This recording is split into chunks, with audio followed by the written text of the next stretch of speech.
Got another gear video for you all. This is discussing the Matador 30-liter packable duffel bag.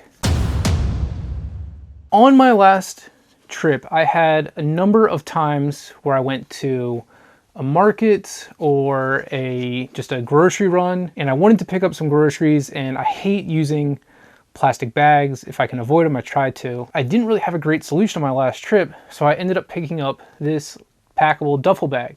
So obviously it's pretty small. I can just toss this in my day bag at any time that I need it. I've got 30 liters of expandable storage space to carry things with me. Now these Matador bags, I did a bunch of research on packable totes, packable backpacks. I wanted something that was definitely no bigger than what we have here.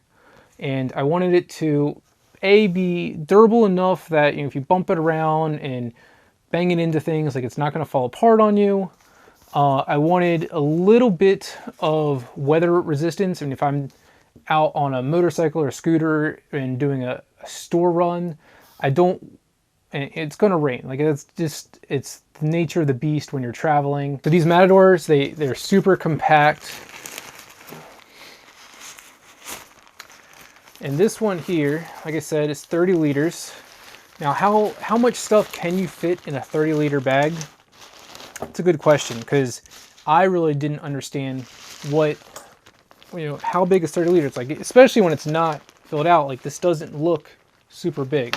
If you're doing grocery shopping for yourself, or maybe yourself and one other person, you could solidly expect to fit about a week's worth of groceries into this bag. And if you're going to the Saturday market, the little farmer's market down the road from wherever you're staying, from your hotel room or your Airbnb, this bag is probably going to be plenty for what you're going to pick up to feed yourself. I mean, if you're eating more than a 30-liter duffel bag worth of food in a week, like, even 30 liters of quinoa is going to be a bit excessive if you're eating that every week. Okay, so how would I rate the durability of this bag? It's a packable bag, so it's not going to be the most durable item in your kit. Like, that should be your main carry bag, should be your most durable thing, because it holds all of your stuff. This is Ultrasil type nylon material. It's like a super thin, moisture-proof Cordura type nylon. It does have a honeycomb ripstop pattern to it. So, I mean, if you do poke a hole in it, which is probably going to happen over a long period of use with this bag, it shouldn't spread too much of the bag. It should stay fairly contained by the ripstop material. I'm really not worried about it. And as someone who's constantly worried about his gear, I don't think you should really worry a whole lot too, unless you plan on using this thing as like a rucking sack that you're gonna pack with sandbags and throw around. Like, that's definitely not what this is for. For average, normal daily carry, this thing's gonna hold up fine. It does have a couple pockets to it, so it has a external pocket right here that you could use for storing it's like a big enough for maybe a 7-inch tablet or something. The bag is not sewn into the side, it's just kind of sewn in at the top from in the bag. It makes it a little dangly on the inside, but it probably allows it to hold a little bit more bulk if you want it to. We do get some attachment hooks here. If you wanted to use like a camera strap or something, like, you can make this into a shoulder carry. It doesn't come with a shoulder carry strap. That's something that's pretty easy to kind of innovate on the fly. It does have handles here.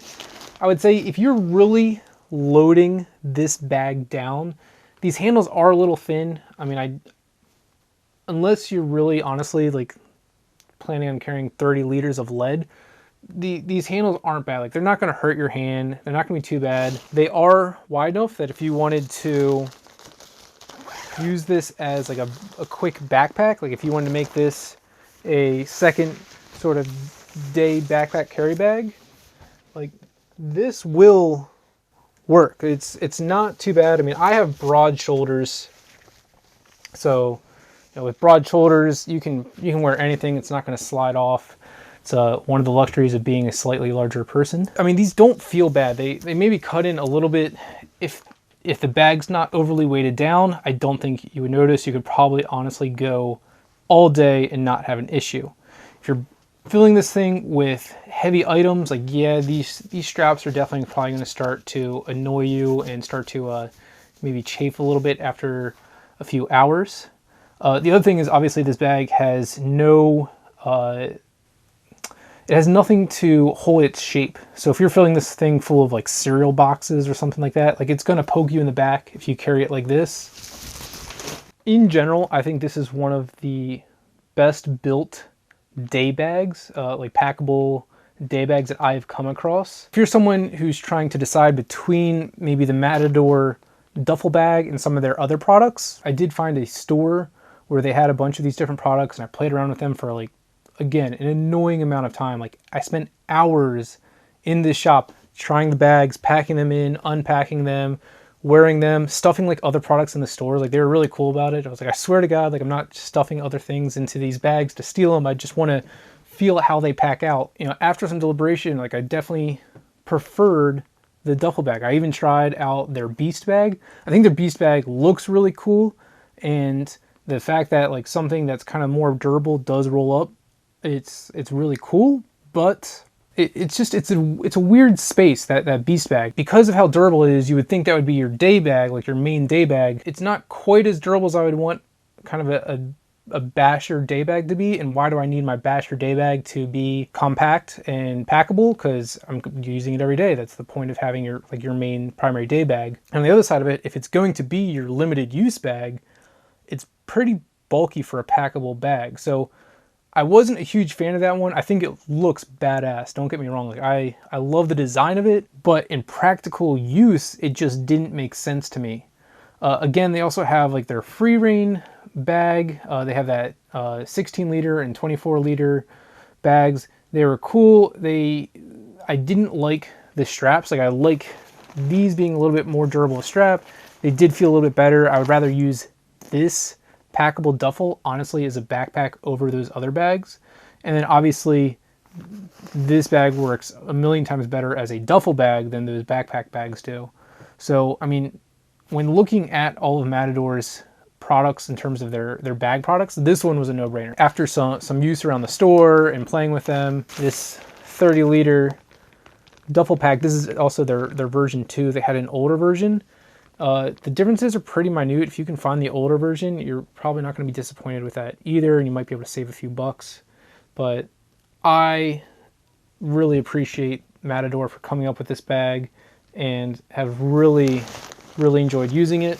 So I know everyone's always like, when they see tent type setups, you know, where you're trying to fold it and put it back in the bag, like, can it actually get in the back of the bag? Yeah, it's not that bad. I'll show you here in just a second that it's really not too hard to put this back in the bag. You just kind of fold it in thirds and then roll it over, and then it has this nice kind of compression top to it, so getting it back in the bag, it's not bad at all.